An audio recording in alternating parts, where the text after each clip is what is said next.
okay? Now, we've talked about how to research your script, how to write your script. Now, delivery is the part that decides if any of this works. Because if you're like, and you speak like that on camera, it's no bueno, okay? Not engaging, people won't like it, boring, okay? So delivery is important, so let's talk about that. Okay, because you can have the perfect script and still kill your video within 10 seconds. So I've worked with hundreds of business owners, and really the one thing that separated the winners in terms of your delivery is your audience perception. It's how your audience perceives you. So let's talk about audience perception, right? So to be perceived as high status to your audience, aspirational, that doesn't mean that you are just shouting at the camera, okay? Many people like to think that camera presence is all about shouting to the camera and talking to your audience. But that's not necessarily the case, right? That's not a lot of our personalities here. I know a lot of you guys don't necessarily want to shout into the camera, right? Like other people, right? Audience perception is the character that you are to the audience. So really, you cannot fake the character, okay? And because the camera will pick up everything. Eventually, you'll be exposed as a fraud if you just fake who you are on camera. So for example, right, there's two categories over here.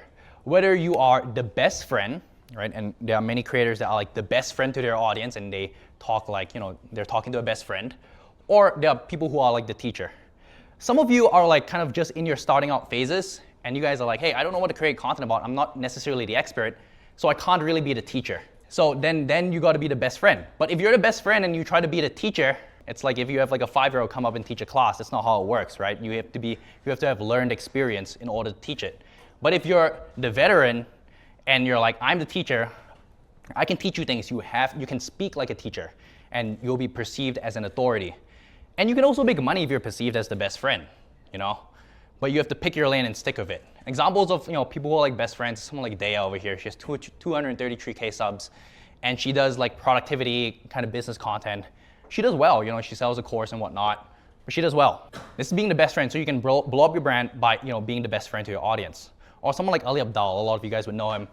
6 million subs now, absolutely ridiculous, and he's been the best friend to his audience for a very, very long time.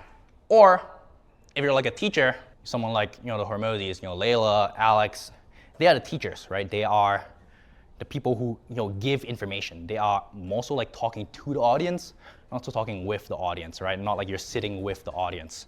So you have to think about who you are, who you can lean into, right? And that's the different ways that you can be perceived by your audience, right? And then you can get clients that way. A lot of you guys may fall into like, I'm the teacher, but a lot of you guys I also know are like, hey, I want to document the journey of doing X, Y, and Z. Maybe you haven't done something like that. And then you can make videos based on the category that you're in, whether you're the best friend or whether you're the teacher. So in terms of on-camera delivery plus recording, right? Rule number 1 is to block out 1 full day for recording. Because for those of you guys who have recorded videos before, you know that your brain turns into mush once you're done recording because it takes a lot of energy to read off scripts. You gotta be on camera, set up the camera, make sure that the microphone doesn't go off, right? Stuff like that. So it's best to block out 1 full day for content. That's what I typically do. It's usually a Friday and then you book out the studio or you pay a videographer. And that way a videographer shows up to your house or you go to the studio, it's all paid for, you gotta do it, right? So that makes sure that you don't procrastinate on it, right? Rule number 2, if you're like obsessing over gear, really you don't need that expensive gear, right? You can do it with an iPhone. Mauricio has this like crazy contraption where he puts his lens on his iPhone and that's what he uses to record reels. And it's like better than like any Sony that you can get out there. So you can get started with very little equipment. Window light is fine if the lighting is good. You just gotta put in the reps, okay? And lastly, speak with conviction, okay? Because if you don't believe what you're saying, whether you're the best friend or whether you're the teacher, no one is gonna believe in it. No one's gonna believe you, right? It's like, I don't know, it's like subconscious thing. People will be like, I don't really trust this guy, so you gotta speak with conviction. And really, you don't need to be perfect, you just need to start. There was this dude, okay, popped on my town. I was laid off by Atlassian. And then this is the video. It's a screen share, some models, and then his face. Look at how blurry his face is. Doesn't have to be anything too crazy, right? You just gotta get started. Low quality stuff, it doesn't necessarily be crazy high quality stuff. Or these days you can use an AI avatar, right? This is something that I've been getting a lot into, right? There's AI doctors like this.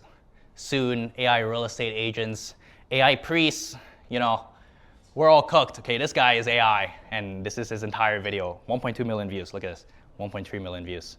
Absolutely insane. I know we got a couple doctors in here, so This guy 120K subs in 2 months. Like some ridiculous stuff like that. So with like AI avatars, you could even do this, right? If you're like, hey, I don't really want to, perform on camera, you could do something like this, right? There's other niches that it works. AI niche, Julia McCoy, she has 300K subscribers. All AI avatars, we're cooked. Over here, Julian Godey posts 15 times every single day. We're absolutely cooked. 15 videos every single day, 15 long form videos every single day. He has this content farm in India and he's absolutely cooking. And give me a second. So yeah, if you wanted, AI avatar content does work. Even now, what I've been working on is one button full AI avatar videos. This was supposed to be a copycat of my good friend Azul. He was supposed to be here, but he's not here. But there you can see his AI priest. AI priest giving religious advice. Look at this. Like, this is all generated with one click. All right, there's slides and AI priest. He's telling you about what 3 questions Jesus will ask you on Judgment Day. I'm going to hell. But yeah, there's stuff like this that you can do, right? If you're like, oh, I don't really want to record videos, you can pursue technology like this. And there is stuff like this out there getting millions of views. So that's the 3-step content process: research, framing, delivery, right? Learn these 3, and content is easy. Thank you.